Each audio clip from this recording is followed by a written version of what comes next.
Hi, Jeremy Cordeaux in the Court of Public Opinion. I'm just on air here to let you know that we'll be live streaming the Court of Public Opinion every Friday between 9 o'clock and 12 on jeremycordeaux.com.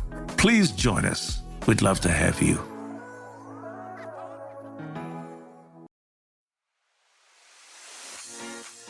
Ladies and gentlemen, girls and gays. From gutters to gay bars and everywhere in between. Here to finish off your Tuesday, it's your three besties, two brunettes and a gay.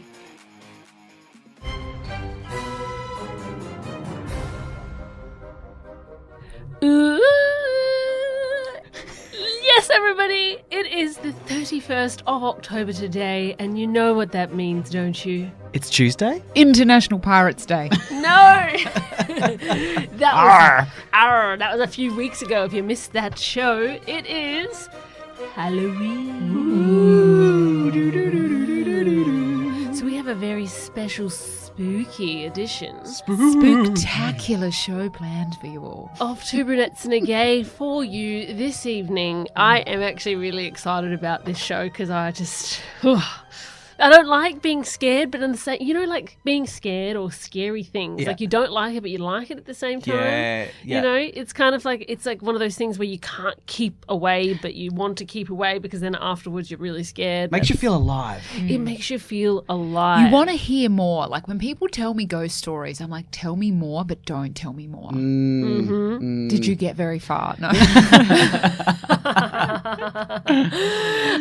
Sorry. Deanna's laughed like Dracula.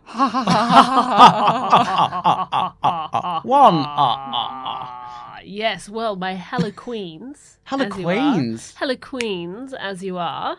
I want to know. Trick-or-treating, Halloween, it's become so much bigger than what it was when we were kids, right? I feel like when we were kids, it was like some people kind of, you heard about it, and at school you might have, I don't know, did a drawing with a pumpkin or something like that, but you never really dressed up, didn't really go trick-or-treating. Maybe there'd be a couple of people who might come around to your home. We certainly never did trick-or-treating as a kid. Didn't you? No. At all? Did you? Never once? No, not in my memory. Never went trick-or-treating. Never. Thanks, Mum and Dad, by the way. That's awesome. Yeah, thanks for that. Did you? Yeah. Do you know what? I used to go trick-or-treating. This is back in the mid-90s. So we're winding back time here. The mid-90s. Now, no one ever celebrated Halloween in the 90s here. No. And David would agree with that. He'd be like, oh, it's the good old days where we didn't celebrate Halloween in Australia. Bloody Americans. Because David isn't a Halloween fan. We're very aware of Very this. anti-Halloween, Mr. Heath. Yes. We might have to get your thoughts later on, David. But you used to trick-or-treat. I used to trick-or-treat, yeah. And it was back in the day, we never had any good costume shops here, right? We talked about this before. We never had any good costume shops. And even Cheap as Chips and stuff now obviously celebrate Halloween, and you can buy costumes and props and things like that for Halloween. Back in the day, they had nothing. No. So for the first Halloween that I did, I said to my mum, look, I want to go and trick-or-treat. And she was a bit apprehensive at first, because a kid knocking on the door of strangers' houses. That's the thing about It's it, a bit isn't awkward. Yeah, and you would have only seen it on TV or movies, right? Yeah, I saw it in TV. And this, I think the reason I wanted to have trick-or-treat was because of The Simpsons. Yeah. Okay, yep. And that was, I think, what brought my attention to Halloween in the first place. So watched The Simpsons, wanted to do Halloween, and so I said to my mum, can we do it this year? And finally, I think it was 95, 96, she said, yes, you can do it. So I was about 9 or 10.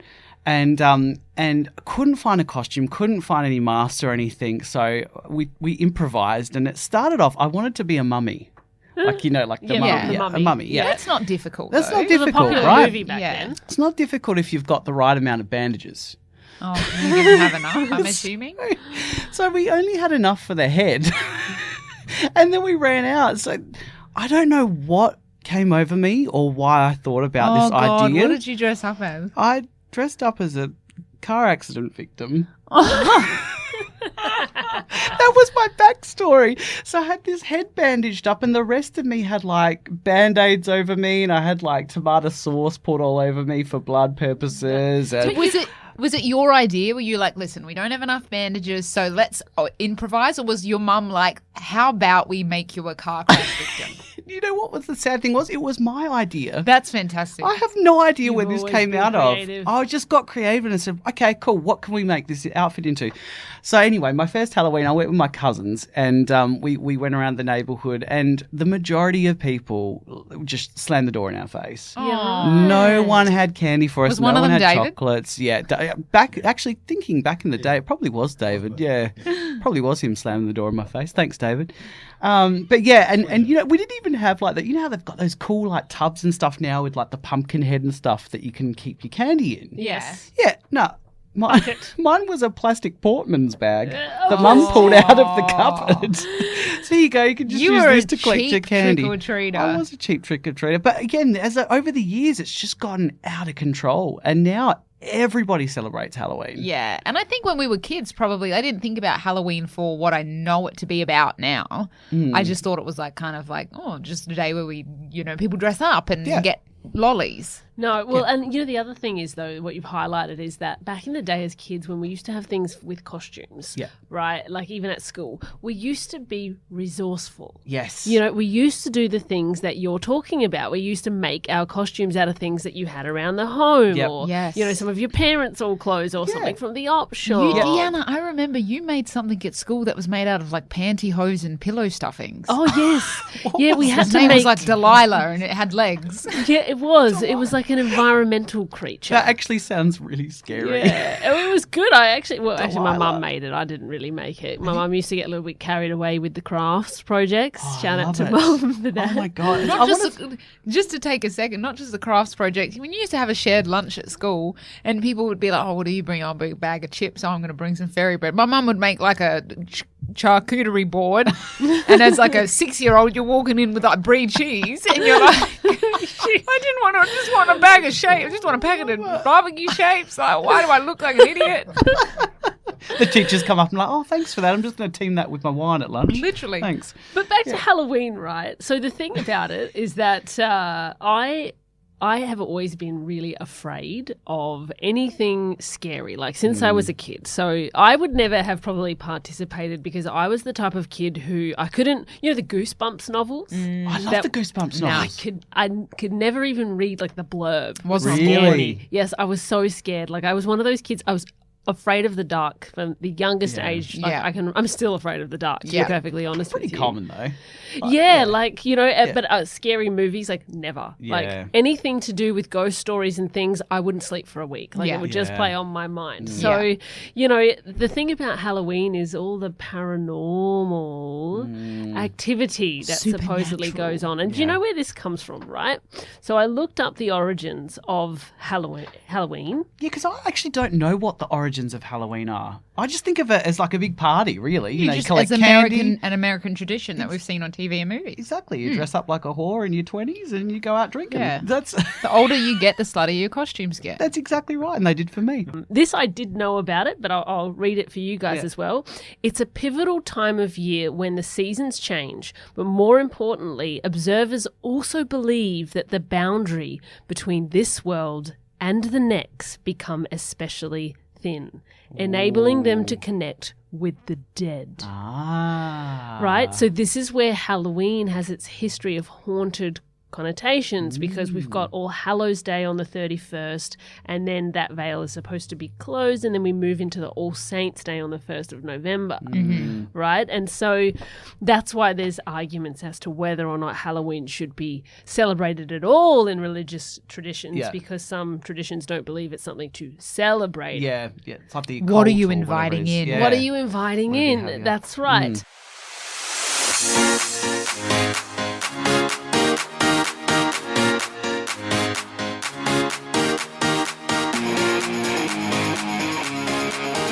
It got me thinking, have you ever had paranormal experiences before? You know those things that give you goosebumps? Because I know there's two different sides of the coin with this. Some people are like, oh my God, definitely, totally believe that there's other things out there that we can't see right now. Or some people can see them and feel them and sense them. And then there's other people who are like, what a crock of shit. I love how you weren't going to say the word and then you said the word. What an absolute crock, right? Yeah. And so I know that, like, for me, I've had experiences before. I used to have a fan in my office. Now, you know, one of those old little desk fans that you just, like, put on and it just blows, like, some air around when it's really, really hot. You put on the desk fan. Yeah. Now, that fan was what I got when my grandmother passed away. It used to be in her kitchen, and it was in her kitchen for years and years and years, right? And I took the fan because I needed one in my office. Yeah. And from time to time, I had that fan in my office for about 2 or 3 years after she passed away. Mm-hmm. And in summer when I'd have it on, all of a sudden, like, customers would come in. I'm a vocal coach, so students would come into the room and they'd go, "It smells like toast in here." Right? And it used to, from time to time, smell like toast. And it smelled exactly like my grandmother's kitchen for years afterwards. And I would go, I think that's my grandmother. She's obviously around right now. Yeah. And we're not just talking like, a month after. Years after, on occasion, I'd have that fan on and all of a sudden that smell of her kitchen would come back and it used to freak me out. I had a chill up my spine then. Just like listening to it. Oh, my gosh. So have you had any paranormal experiences, Aaron, or do you believe in paranormal experiences? Well, as a kid, I kind of believed, and I was, I didn't really think too much of it. But look, it's interesting. When Mum passed away, so that's really when I started to connect more, I think, to the spiritual side of things. Yeah, right. And so when she passed away, this is really eerie. It just, gives me a shiver thinking about it. But the night she passed away, we got home from the hospital. And our little dog, Homer, little Homer, he was a Maltese Shih Tzu, cute little Homer, he was sitting there and he was barking at her empty chair. Just sitting there barking at her empty chair. No. That says so much. If that wasn't enough for you, we went into the lounge room, my sisters, my dad and I, went to the lounge room, we sat there with a cup of tea, and all of a sudden, those like talking parrots you used to get, like from Granny May's or Cheapest Chips or whatever you call it, where, they'd say stupid things and literally, the parrot started talking and we're like, that's weird. We looked. There was no batteries in it. No! What did it say? No batteries in it. It was just like doing the... okay. I thought it was like, hello. Yeah. Hello from the other side. I'm okay. No, but I have the homing pigeon. Yeah.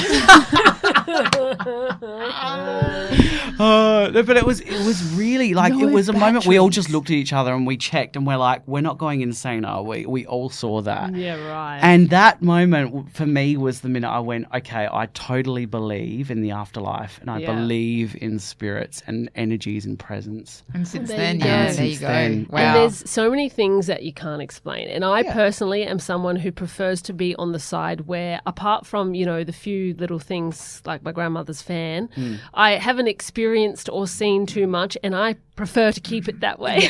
Because I am petrified. But Celeste, on the other hand, my darling little sister, since we were kids, you have been the one out of the two of us who has had more of the sixth sense. The sixth sense. Yes, I guess you could say that. Guess I've had a few experiences. With I don't know if it's paranormal or supernatural, but experiences where like I'm quite sure about what I've seen or what I've felt. And those things, look, growing up, there was a lot of things that I would feel that I would see.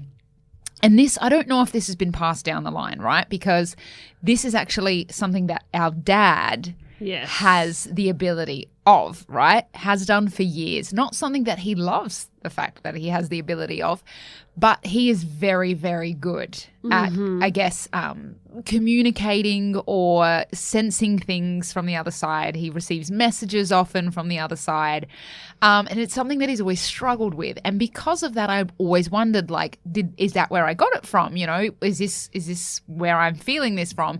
And so many times growing up, I would say to Dad, I feel this or I think this. And he never gave me answers, right? And he would never tell me yes or no, like that's exactly what I see or that's what I feel or no, it's not there. He'd just be like, I don't know. And you know what? Tonight on Halloween, we have decided now is the time for me to get my answers, right? I'm excited about this. We're going to get my answers. We're going to have our dad live on tonight's show. He's going to be coming in after the break, and we are going to ask him, I am going to ask him if my experiences and the things that I felt when I was a child were what he felt too, and if I really do have a sixth sense.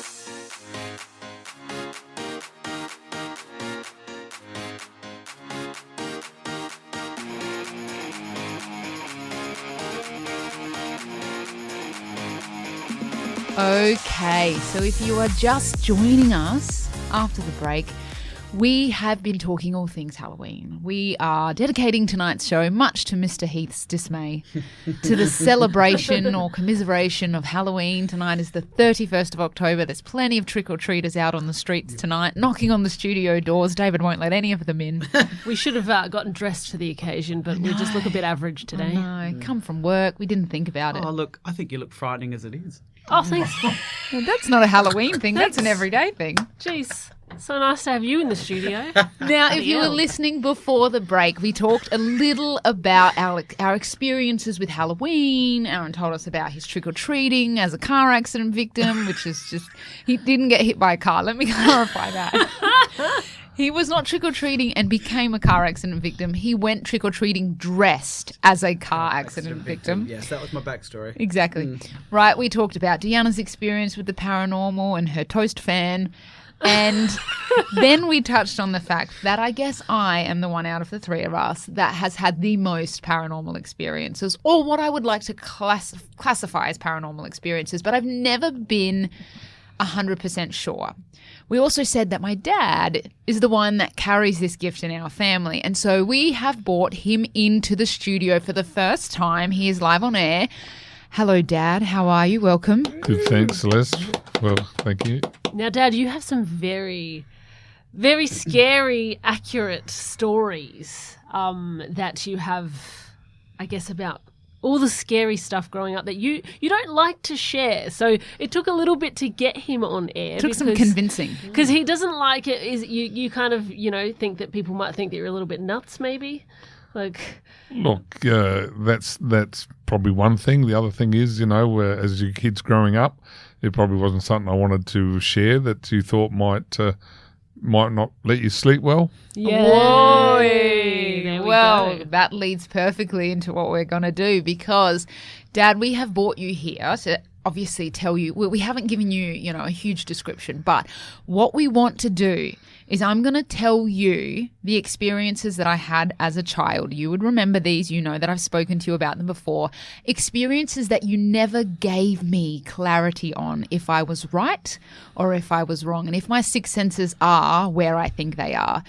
Now, I know that you know the answers to these questions, so I guess I'll just tell my stories, the things that I experienced, and then we'll go to you and you can clarify or deny. Can I just say, though, that being the scared one out of the two of us, I'm glad that they were never clarified because I couldn't sleep as it was. So obviously Dad's choice in parenting there was correct. Yes, yeah, I was the scaredy cat. I used to sleep with my hands under my pillows and the blanket over my head as it was, so I'm good. Why are your hands under your pillows? What were you like? Do you want to know the truth? Why my hands were under my pillows? Because I thought that witches would come and get me. Don't you want to fight them off? Don't you want range of motion? But Celeste, however, you have some Was that story true, Dad? No. Okay, right. My first story. This is the first one that I guess was prominent to me. Mm-hmm. We were living in a house in Walkerville, and the way that the house was set up, it was an older home that Mum and Dad had renovated quite extensively, okay? So just to paint the picture, the house was new, but it was the, I guess, foundations of an older home. There were certain things in the home that we didn't change, and there was a lot of things in the house that we did. So I had a really new feeling, but I guess there was certain things that could have definitely been attached to it. Mm-hmm. The way that it was set up, we had a long hallway. Deanna's bedroom was first off that hallway. Mine was second. And at the end of the hallway was Mum and Dad's room. So I was in between the two of them. And directly across from my bedroom was a bathroom. Mm-hmm. Mine and Deanna's bathroom. Directly across from Deanna's bedroom was laundry. Mm-hmm. Okay? I swear on many, many occasions that I would sense an older woman, and not a friendly older woman, like a spirit that was unhappy and someone that was very not wanting to be there or maybe stuck there, and they were not welcoming at all. And I would say so often I could hear my name being called, and I would come out of my bedroom and say, Mum, did you call me? Dad, did you call me? And they'd say, no, we didn't call you. We didn't call you. And I'd sense this presence in our bathroom. And Dad, I have asked you this countless times, okay, over my childhood. I swear there's a woman in our bathroom. And you would always say to me, no, what are you talking about? No, what are you talking about? I want to know. Tell me the truth. Was there... He's laughing. Was there an older woman in our bathroom? Yeah, I can confirm that. Okay, tell us your experience. I used to get shivers walking down the hallway when I got to the bathroom. Yeah, that's a true story. True, very true. And let's clarify that we also lived to the second house in from a cemetery, and the Walkerville Cemetery, where it was, although they don't bury people there or haven't for a long time, has been there for a very, very long time. And because our bedroom was more close towards the cemetery, I had a lot of out-of-body experiences. Mm-hmm. And, I mean, I must admit, in the 6 years that we lived there, it was probably the most roughest for you experience I've ever had. What do you mean by out-of-body experiences? Because we're going to ask you for some of your stories after the break, but is there like anything that comes to you? Oh, there is, I was having them quite regularly. Yeah, I could probably say I had a dozen of them in 6 years. But, it always used to happen more so when I'd, maybe close an eye on the couch while I was watching TV, and then I'd go to bed and I'd just be falling asleep, and I could hear you guys down the other end of the house.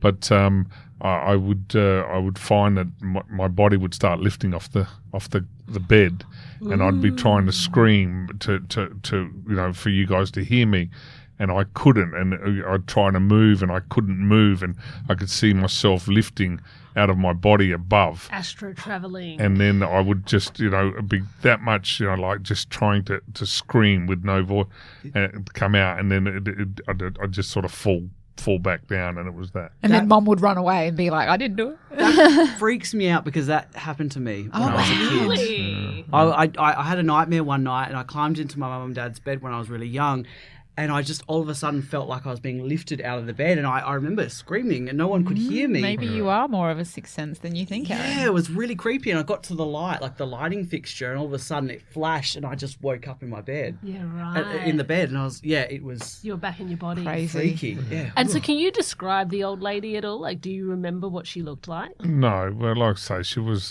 an older lady. In the description, just... what can I say? Hair probably just below her shoulder, or just around about shoulder. In height, she wouldn't be more than 5 foot, 2, 3, 4, maybe. So do little. you see like her? Do you just see her presence? You just feel her presence, and you do it. But in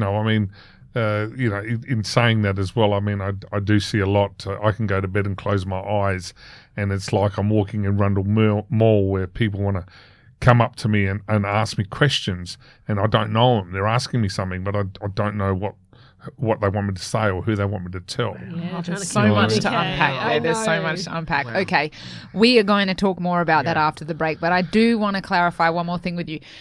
One more story, right? But I just want to clarify. I had always said, and I don't know why this word got thrown around, this might not be accurate, but I had always thought that the woman in the bathroom was more of a poltergeist, more of a very unfriendly kind of not happy ghost. Did you feel that? Let's put it this way. I felt very uncomfortable every time I walked past. Okay. I felt very uncomfortable. Right. I would put on a brave thing to walk past, Yep. Or I would sort of walk past the bathroom with my, like my fist clenched, as if someone was to walk out to hit it. Just in case. Yeah. Okay, all right. So I got my clarity there. So I think that Celeste's 6 centimetre is starting to get a little higher. Yep. Okay, we've got a lot to unpack here with Dad. We're going to keep him around for the next segment, but I would just like a moment to celebrate the fact that I wasn't crazy as a child. Well, but people might think you're crazy now. I don't care. I have been validated, and I wanted that for years. So thank you very much for that, Dad. We're going to come back after the break. We got so much more to talk about here with you, your supernatural experiences, and plenty more. So stay tuned in.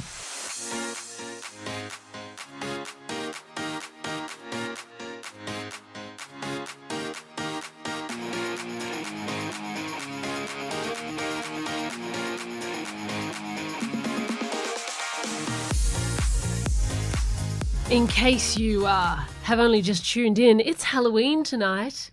Woo! Cue spooky music. Music. Very spooky, isn't I it? know. We'll get some. We'll get some spooky music Dub it playing. in.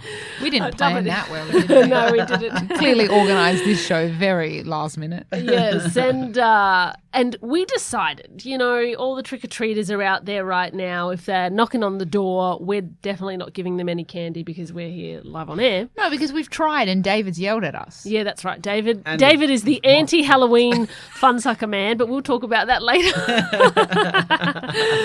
But we are here talking about supernatural things, the paranormal, because in case you missed it, Halloween being All Souls Day is that today? Yeah, and tomorrow is All Saints Day, right? And so at the moment, the theory behind it is that the veil between two worlds is lifted. And that's why you can experience spooky things at this time of year. So speaking of spooky things, Celeste has been telling her stories, and we have our dad here live on air for the very first time. How are you going, Dad? You hanging in there? I'm good, thanks, guys. He's good? He's good. He's all right. He's not impressed to be here. Well, we forced him to come out as a big favour, so you guys could hear all the scary stories. Yes, because as we mentioned earlier, he is the one in the family that I guess has the most prevalent sixth sense. A sixth sense that I feel like was passed down to me. And I had to ask him some questions that had been weighing heavy on my mind, which before the break we clarified that I am not crazy. Well, I am. But in that respect, what I felt as a child was true. And obviously, as we were talking, if you've been listening, you heard bits and pieces that Dad was telling us about his experiences, and there's just so much there that we want to ask and get to. This is the other prevalent story that is in my memory of something that I would feel often, and this was when I was a little bit older, still living at home, but I think I was probably maybe 18. And so from this house at Walkerville that you talked about that we moved from after 6 years, we moved to North Adelaide, and we were living on Finner Street in North Adelaide. So in this home, the way that we were set up was a double-story house. Deanna and I, our bedrooms and everything were upstairs, and Mum and Dad were downstairs. And, off of Mum and Dad's bedroom was, I guess, what you would call like a Formal sitting area. A formal sitting area, but for us it was a music room, or was where we had our baby grand piano in there, kind of like a welcome room. Space. Like welcome into our piano. And then from there, it would lead into what was our kitchen, dining, living area, kind of like an open living space. And whenever I was in the downstairs living area, I would feel the presence of a little girl. And I could not tell you what this little girl looked like, but I could describe her height, and I could describe she had pigtails, and she used to run from like the door of, I guess, the entryway through the piano room to like in the little hallway there. From the front doors through to the back, basically. Yeah, but she wouldn't ever cross past where the kitchen was. There was always just kind of in that small space there. And I would just see her little head bobbing up and down with pigtails. And I would sense this, and I would say to Dad, is there a little girl in the piano room? And he was, again, very dismissive. No, what are you talking about? No. Okay. Can you clarify or deny? Little girl in the piano room. Okay, what I can tell you is where my chair sat watching the TV in the open living area where the kitchen was behind us, and that my chair, my single chair, faced that way, and I could look to the front door. I would always keep taking double takes because I could see someone. Okay. So there was someone there in your a little girl, or you can't? Yeah, no, it was a young girl. But one thing you guys don't know is that we've had a little girl follow us from when we lived at Golden Grove. No. True story. In Golden Grove, there was a young girl. You ask your mother, I told her many a times. There was a young girl, and that little girl has followed us all the way through, even to where we are now. Who is she? Wow, yeah. Don't know. You don't know who she is? Don't know, no. Did she only appear like when we lived at Golden Grove? Yeah. Right, and so you don't know if she belongs to us or she just attached to us? Just attached, yeah, don't belong. Is she in your house now? Yes. Oh, okay. See, I knew I didn't like that house. Let's Joe's all like, right. I'm not coming over anymore. Don't forget, still today, we still talk about someone coming down the stairs. Yes. With that tape, so Well, my favourites are the interesting stories I remember growing up of where you would go into a situation, like into a place. Because for you, it seems to be, depends on the place that you're in. Yeah. You know, that's what I've noticed about Dad. It's like if he's in a place where the energy's pretty neutral, you're okay. If you're in something, especially with a bit of a history or if it has a traumatic past, that's when things start to come or you start to see things. And so there's been a few stories, you know, growing up that you've gone into environments and you've picked up things that nobody else obviously knows about. And then when you've communicated them to people, the people are absolutely like baffled that you knew this, that you knew that those things had happened. Yeah. And I mean, I mentioned one story, you know, in the break that I talked about you going into a house. Do you remember that story at all? Or is there another one that comes to mind? I remember that one. We were with some friends, and these people were friends of friends. So I didn't know them at all, apart from that night. And we'd been out for dinner, and we went back to their house to have drinks. And I remember we were sort of sitting on the front porch. It was quite a warm night. It was an older type home, and I said to the gentleman, I said, do you know the history of this home? And he said, yes. He said, you know, it was my ex-wife's grandparents' home. And I said to him, I said, you know he's still here? And he looked at me and he said, yes. And I said, you know, I described him. I said, I think by memory, I said he was probably, 5'10". He was of Scottish, and you know, the guy was just dumbfounded. He said, yep. And I said, he's here with us. He's in that corner. And he said, that's where he used to sit and drink. And, you know, the guy was just blown away, you know, that I could sort of tell him that. Now, the big question I have, is there any spirits in the room now in the studio? No, nothing. Okay. No one's in here with us. Just but I can tell you guys now, there's some places I will not walk into. I remember that growing up. He would go into houses and he'd say to the person, do you mind closing that bedroom door so I can go to the bathroom? Oh, right. Yeah. I will not go. And he refuses to live in old homes. Will not live in old homes. That's been doing that. Yeah. Yeah. There you go. All right. Dun, dun, dun. The spooky stories have been revealed. Dad, thank you so much for joining us and telling us of all your experiences and validating mine, because that is I will die on that hill now. Not literally. Thank you so much for joining us and being in studio here tonight. We hope you've enjoyed yourself, and happy Halloween. Thank you. Happy Halloween. Happy Halloween. We'll be back after the break with more Two Brunettes and a Gay.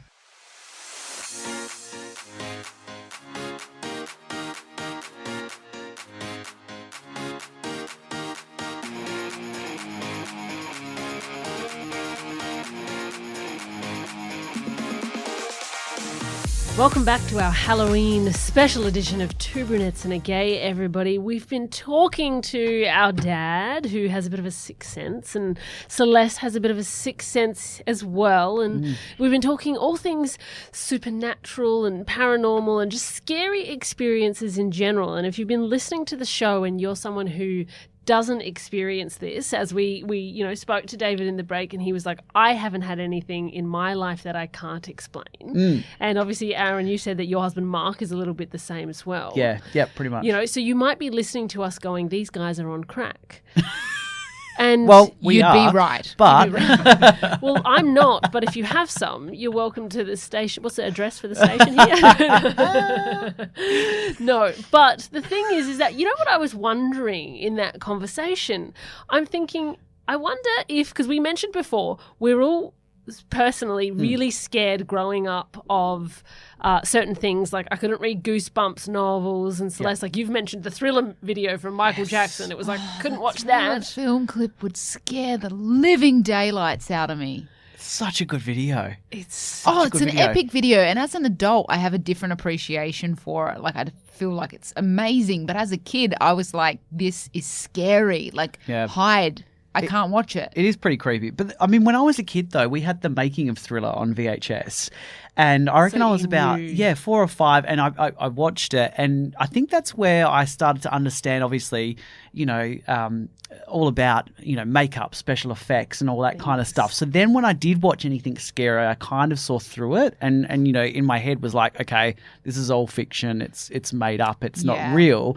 But my cousin, every time I'd play that video, he'd run behind the couch. Like he couldn't handle it. Because I was the same, right? Because I had context, right? Mum used to explain to us, it's all makeup, it's for TV. She used to and the thing is that, and I still feel this as an adult. That's why I still to this day cannot watch like a zombie movie. Although I was in a zombie movie, believe it or not. Were you? Yeah, I was as a teenager. I can clarify. Hang on. Let's stop this. Hang on. Let's go into this. What was the zombie movie you were in? It was called Back to the Dead, and it was from the. It was university students who were like putting together a film for their assessment. You were in an indie film. Yeah, so I was the non-zombie part in this. I was the girl who was. You were the only not dead person. I was the only not dead person in the movie, right? No, actually, sorry. I had a brother and a sister-in-law in the movie as well, and they just used to like pick on me and be like, "Oh, she's scared again. Is it the zombie videos? She's watching." And then what happened is, from watching the zombie videos, being really scared, the zombies actually came to life. Like it was this whole, storyline. It was in this house actually in Hope Valley here that was about to be knocked down. So we were in there. It was like the scenes of splattering of zombie blood everywhere and just destroying everything because it was about to be knocked down afterwards. And that'd be fun. It's somewhere. I have to dig it up. Yeah, I want to see that. Yeah, but I mean, the point is that like even now I won't watch anything scary, and I especially won't watch anything violent. And we talked about the Ghost Train, at the Royal Show. The worst. Aaron, no, there's just no way. It's the jump scare for me. I can't deal with jump scares. I can't stand people jumping out at me, and it's the worst. I can't deal with it. What I wonder is though, is there any connection between those of us who have experienced things that we can't necessarily explain and being scared of these things versus people who love scary stuff, horror films, anything like that, and potentially not experiencing it, because for me what it was about it was not that I didn't know what you just said about the makeup and the special effects. It's the thought that I'm like, yes, that might not be real, but what it represents is real. Right? To dig deeper into it. And so for me it's like, just because that particular thing that I'm watching isn't real, it doesn't mean that something like that potentially doesn't exist. True. See, horror films for me, it's like I find I can watch Freddy Krueger and all those kind of slasher pics. No, I can watch those because they're pretty campy, a lot of them. But the ones I can't watch are the ones that are more like based on real life, like Wolf Creek. Can't watch it. Because I know that things like this have happened. Yeah, really? You know what I mean? Okay. When it's too close to home, that's when I go, nah. I often say the thing that scares me most about like horror films or anything like that is not the film itself. It's the fact that someone's mind had to conjure up what happens in these films. Yes, and someone has had to write that level of like fear and like that level of graphicness. Yeah. And I'm like, that is what scares me. I don't want to see it. I don't want to know that that's what people think about. Yeah. Also, just to touch on, because this scared the living daylights out of me when this was happening. Do you guys remember about 7 or 8 years ago when the clowns were everywhere? Yes. The damn clowns. What was that all about? Did we even find out? I think it had something to do with a film that was coming out. Well, it was coinciding. It yes, it was coinciding. I don't remember the clowns. David, do you remember the clowns? Yes, I do. Yes. Yeah. Okay. Yeah. And they're sitting right in front of you. It was all over the world. 3 clowns sitting right in front of him right now. It was all over the world. And the clowns would like come out of like car parks or bushes and they'd just stand, they'd be fully dressed as clowns with like the mask and the makeup and the whole thing. Yep. And people were getting videos of them and they'd just come and stand in front of your car and just stand there and people were like, look. they'd have knives and stuff and you were like, yes, I do remember. If that happened, and it never did, touch wood, thank you, whoever was stopping that. But I would drive every night during that period of wherever I was going, and I would be like, if a clown, I swear, if a clown wants to come, I will end a bitch. Run them down. That clown will rue the day they were ever born because they will be under my car tires. I won't do a No. But if you were a clown, think about your life choices. All right, so we have a very special Halloween edition of Would You Rather? So we've got some Halloween-style Would You Rather questions for you tonight. Are you guys ready? I think I need a few lollies. Has anyone got any? yeah, trick or treat. I know. Trick or treat. We should have had like all these lollies here in the studio candy tonight. We and could have gotten chocolate. high on sugar. Oh, damn it. Next Halloween. All right, here we go. Would you rather? Okay. Would you rather walk through a graveyard at midnight or spend a night in a spooky, abandoned old house? Oh, walk through a graveyard at midnight. Yeah, 100%. That's not spend the night in a spooky. No. No. Well, we were just talking about this Martindale Hole. Yeah. I went there a few months ago when I went to the Clare Valley, and Mark and I went in because we thought, we'll go do a bit of a tour and have a look at it. And it's this old manor, this mansion. And so we walked in, and I don't know, what year was it, David? We're talking, what, the early 1900s, 1800s? Late 1800s. And everything's left as it was. So it's all the old furnishings, the old paintings, the same old toys that the kids used to play with. And we walk through, and it's dead silent. I'm even getting chills thinking about it now. It was dead silent, and we went into the kids' bedroom and the hair on the back of my neck just stood up. And I said to Mark, I need to get out of here. He felt the same. It was just really creepy. But he doesn't get those experiences. Did that change anything for him? Didn't change anything for him. Oh. Of course not. But Bloody but Mark. you used to be able to stay there. And his sister stayed there apparently a long time ago, and yeah, they had a great night. But I was like, how could you sleep here? How could you stay in these beds? Like, I couldn't. There's just bad energies. Like, I don't think even if somebody paid me, like, I could go on like an overnight or 3 days staying in a scary house thing. If friends were like, let's put one together, I would be like, nah, you're on your own. Nah. I'm not going. Nah. Yeah. I'm not No doing amount of it. money. Nah. Nah. Okay. Would you rather meet a vampire or meet a werewolf? Well, these are hard options because vampire. Is the werewolf Taylor Lautner? Yeah. Because he's welcome anytime. If the vampire's Robert Pattinson, I might go there as well. Let's say that nah, they're not. nah. Let's say they're real ones. Oh. Don't make it serious. Disappointment. I do love a bit of fur.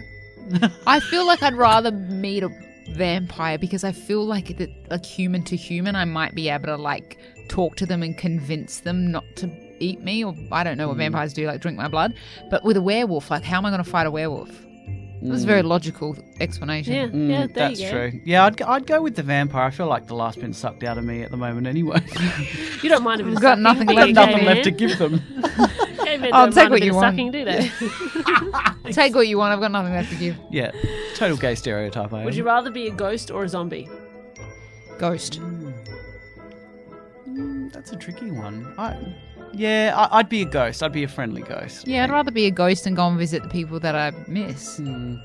Play with them a little bit, just mess around. Yeah, yeah. I don't know. I can see the benefits of both, but yeah, I'll go ghost. Okay, ghost. Yeah.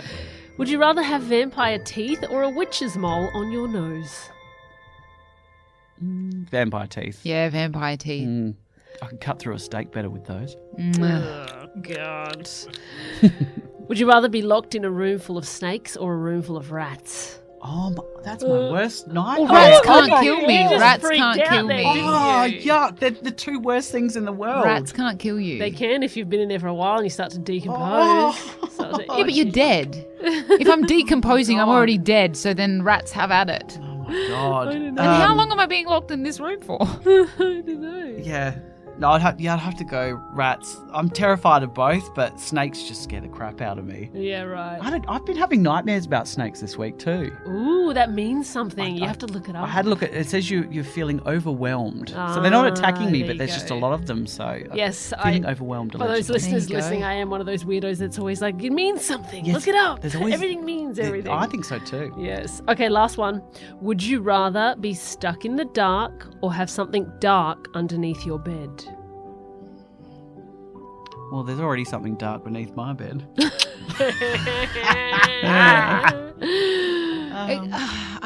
That's a hard one because stuck in the dark, like, are we talking for an hour? Yeah, I don't know.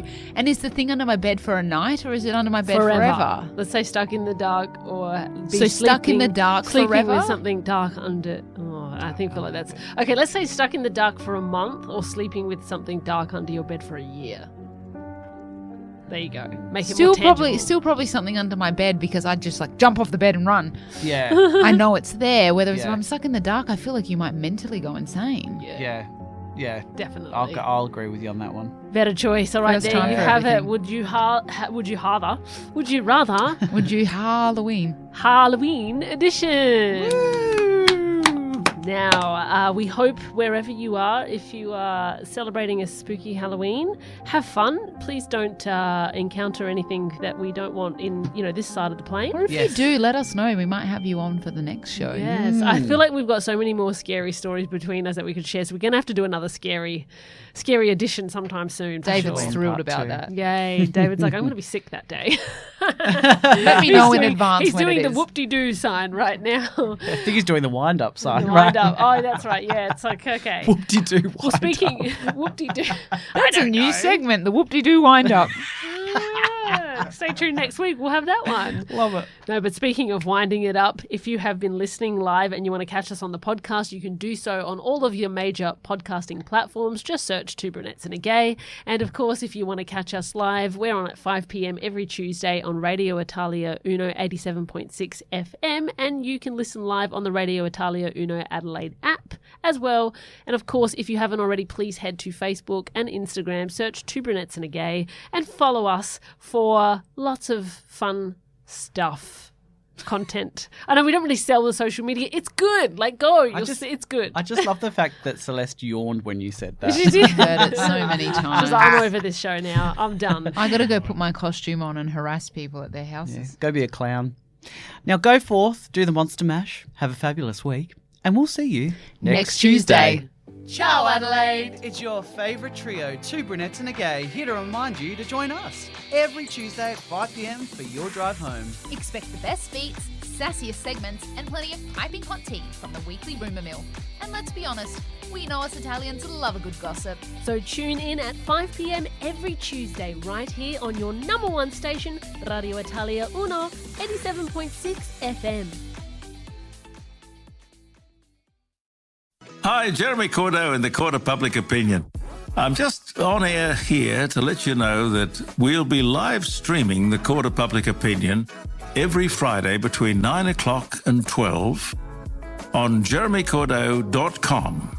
Please join us. We'd love to have you.